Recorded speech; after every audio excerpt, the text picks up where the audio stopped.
자녀 교육이나 뭐 이제 생활비 등등해서 이제 소요되는 비용이 많이 투자가 돼야 되는데 지금 이제 형편으로는 굉장히 어려운 상황입니다. 더욱이나 이제 노후 대비해서 저축이나 연금 이런 거를 잘 가입을 해서 이제 노후 대비를 잘 해야 되는데 뭐 지금 현재 먹고 살기 빠듯하기 때문에 모든 이제 수입은 바로 지출되는 상황이고 달랑 갖고 있는 거는 집 한 채밖에 없어서 노후 준비가 굉장히 지금 문제입니다.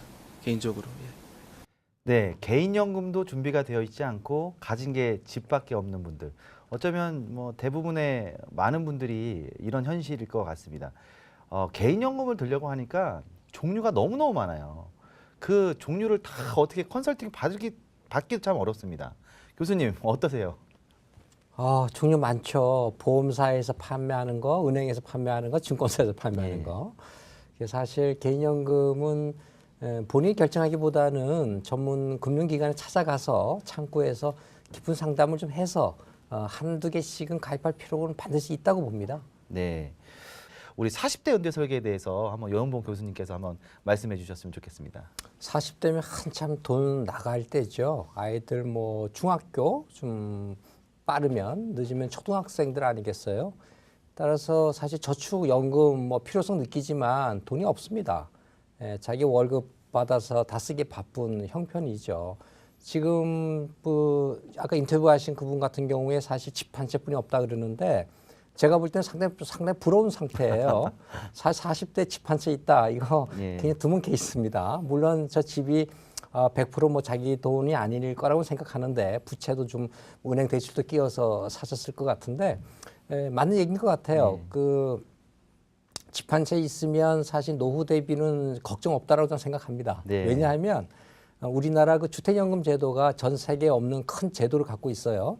한국주택금융공사에서 운영하는 거지만 사실 주택연금처럼 좋은 연금은 제가 본 적이 없고요. 전 세계 뭐 전문 교수들 또 전문 연구기관들에서도 평가하기를 대한민국 주택연금 제도 정말 좋다라고 네. 할 정도인데요. 왜냐하면 3억짜리 아파트를 나이 60에 맡기잖아요. 네. 그럼 얼마 타는 줄 아세요? 잘 모릅니다. 네, 68만 천 원을 탑니다. 예. 평생 이제 고정급으로 타게 되는데 이 재미있는 것이 부인이 사망할 때까지 타는 거예요. 네. 부인이 사망할 때까지. 그러니까 남편이 사망하고 부인이 사망할 때까지 68만 천 원이 내 통장에 계속 꽂힌다는 얘기입니다. 입금되는 얘기인데 이게 굉장한 거죠. 근데 3억짜리 아파트가 예를 들어서 내가 뭐 한 20년 된 아파트를 내가 사가지고 나이 이제 60세가 돼서 가입을 하잖아요. 그 내 나이가 60이고 부인 연령 보면은 뭐 55세, 57세 되지 않겠습니까? 그 남녀 간 연령 차이로 보면.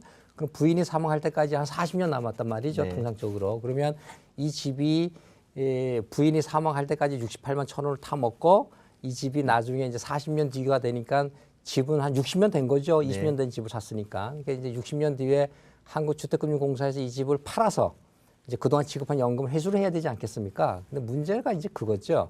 60년 된 주택이 팔리지 않는다는 거예요. 그렇죠. 예, 그러면 그 누가 그 부담을 안느냐? 그게 이제 국민 세금으로 메꾸겠다는 거죠. 그래서 사실 주택연금만큼 이렇게 국가가 보증해주는 제도이기 때문에 사실 주택연금 하나만 있어도 사실 노후 준비는 저는 걱정이 없다 보는데 이제 문제는 또 그런 반론을 제기해요. 어떤 분들은 야 노후에 되면 뭐 한 달에 뭐 100몇만 원씩 필요한다고 하는데 68만 천 원 가지고 어떻게 생활을 하느냐 그러는데 저희 어머니가 지금 나이 90이세요. 90이신데 일주일에 가계부를 아직도 쓰시는데 평생을 쓰시는 분이신데 지난주에 보니까 가계부 내용이 뭔가 하면 두부 한 부 사신 거예요. 지출이 없어요. 나이가 먹으면 사실 우리나라 통계청 자료를 보면 나이 한 70대에 계신 분들이 한 달에 쓰는 게 한 60만 원 정도라고 얘기를 합니다.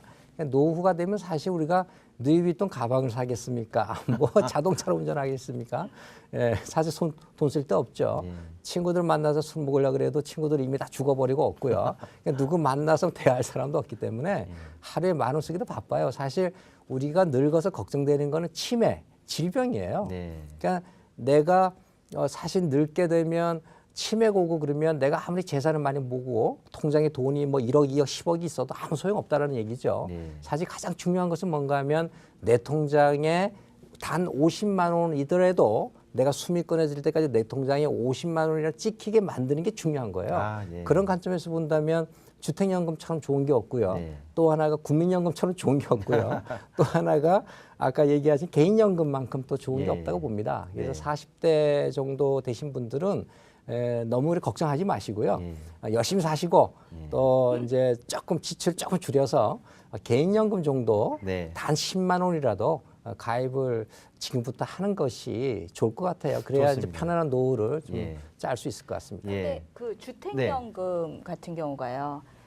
주택연금을 개시하고 나면 그 집에서 죽을 때까지 살아야 된다라는 그렇죠. 살 수도 있고. 그것이 있죠. 네, 아, 만약에 좋죠. 이사를 하게 되면 안 되지 않나요? 아니 됩니다. 예. 아, 이사를 예. 해도 가능한가요? 집을 바꿔도 나중에 연금액이 약간 달라지고요. 집값에 네. 따라서 이사해도 좋고요. 그 주택연금은 어쨌든 본인이 이제 길게 살 때인데 짧게 받고 갔다.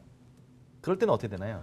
이제 집을 이제 처분하게 되죠. 예, 예. 처분해서 혹시 내가 처분할 당시 집값이 오를 수도 있고요. 네. 떨어질 수도 있는데 오르게 되면 그 오른 금액은 자녀들한테 상속이 됩니다. 네. 그래서 사실 자식 입장에서 보면 부모님이 주택연금 가입을 한다고 해서 나쁜 거 하나도 없죠. 예, 부모님이 더 타면 더 탔지. 네. 예, 또 남는 금액은 자식들이 또 상속으로 가져가기 때문에 사실 굉장히 합리적인 제도고요.